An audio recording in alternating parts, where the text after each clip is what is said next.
বলতেছে যে ওসমান হাদির খুনিদের অবস্থান আপনারা নিশ্চিত করতে পারছি, কিন্তু কোন জায়গায় সেইটা বলতেছে না, সে নিশ্চিত করে ফেলছে। মানে বেটা তোকে নিশ্চিত করার জন্য বলছি না তোর গ্রেফতার করার জন্য বলছি? যেই দালান থেকে বাংলাদেশে ফেসিবাদ জন্ম নেয় সেই দালানকে গুরু দেয় হচ্ছে সব থেকে বড় ইনসাফ। যেইখান থেকে হাদি ভাইকে হত্যার পরিকল্পনা হয় সেটাকে গুরু দেয় হচ্ছে সব থেকে বড় ইনসাফ। ইনসাফ মানে সুশীলতা না। অনেকেই তার ভুল ব্যাখ্যা করে যে হাদি ভাই শত্রুর সাথে ইনসাফ চেয়েছেন। শত্রুর সাথে ইনসাফ হচ্ছে ও যেইভাবে গুলি করছে ওর মাথা ওইভাবে গুলি করে উড়াইয়া দেওয়া, এইটাই ইনসাফ। প্রিয় ভাইয়েরা, আমরা ইনকিলাব মঞ্চ বাংলাদেশের স্বাধীনতা সার্বভৌমত্ব বিনষ্ট হয় এই ধরনের কোন কার্যক্রমের সাথে আমরা একমত নই। বাংলাদেশের স্থিতিশীলতা রক্ষার জন্য আমাদেরকে যদি জীবন দিতে হয় আমরা তার জন্য প্রস্তুত রয়েছি। এই কথা হাদি ভাই আমাদেরকে একদিনের জন্য শেখান নাই, তিনি আমাদেরকে তুলে তুলে এইভাবেই তৈরি করে গেছেন। সুতরাং নির্বাচনকে নির্বাচনের সময়ই হইতে দিতে হবে। নির্বাচন নিয়ে কালক্ষেপণ করা যাইবে না, কারণ হাদি ভাইকে হত্যাকাণ্ডের পিছনে নির্বাচনকে পেছানোর একটা ষড়যন্ত্র রয়েছে। সুতরাং নির্বাচনকে পিছানো এবং হাদি ভাইয়ের বিচার দুইটা আলাদা বিষয়, দুইটাকে কখনোই আপনারা এক করবেন না। নির্বাচনের সময় হবে, হাদি ভাইয়ের বিচার এটার জন্য আমরা সময় দিয়েছি 1 মাস।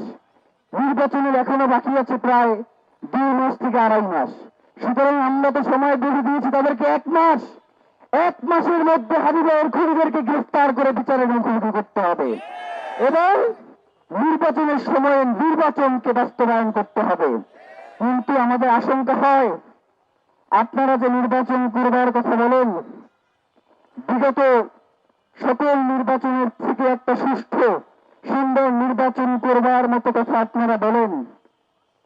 হাদি ভাইকে গুলি করা হয়েছে আছে কতদিন? 11 দিন। এখন পর্যন্ত হাদি ভাইয়ের খুনের সাথে যারা জড়িত তাদের একজনকে আপনারা গ্রেফতার করতে পারেন নাই। তার পিতামাতাকে গ্রেফতার করছেন, তার পিতামাতাকে এই খুন করে দিয়ে গেছে। তথ্যের দরকার ছিল, ওকে ঠিক আছে, তাদেরকে তুলে আনছেন, ঠিক আছে।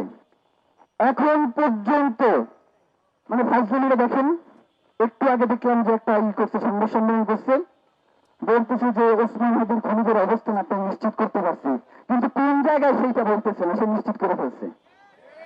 মানে বেটা তোকে নিশ্চিত করার জন্য বলছি না তোর গ্রেফতার করার জন্য বলছি?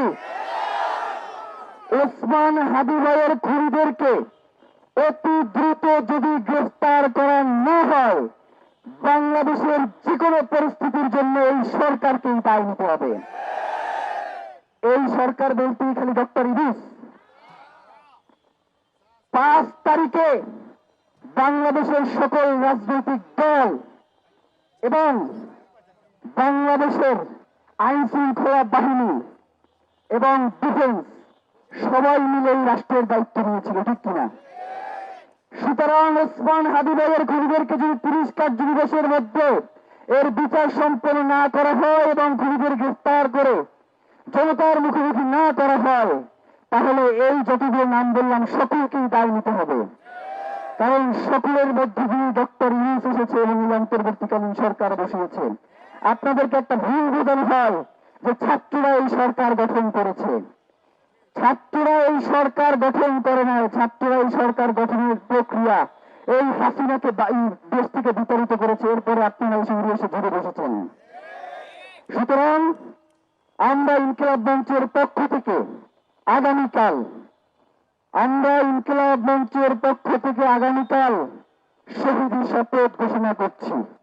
আগামীকাল বিকাল 3টায় শহীদ হাদি চত্বরের শাহবাগে আমরা সকলে সমবেত হব এবং হাদি ভাই যার জন্য লড়াই করেছেন, তিনি জুলাইয়ে যার জন্য আন্দোলন করেছেন, স্বাধীনতা সার্বভৌমত্ব টিকিয়ে রাখার এই আন্দোলনের জন্য, ইনসাফের লড়াইয়ের জন্য এবং জুলাই থেকে শুরু করে জুলাই পরবর্তী এবং পূর্ববর্তী সকল গুম খুন এবং হত্যাকাণ্ডের শিকার হয়ে যারা শহীদ হয়েছেন আমরা শহীদ ওসমান হাদিকে সামনে রেখে বাংলাদেশের জনগণকে সাথে নিয়ে শহীদী শপথ করবে বিকাল 3টায় শাহবাগে শহীদ হাদি চত্বরে ইনশাআল্লাহ।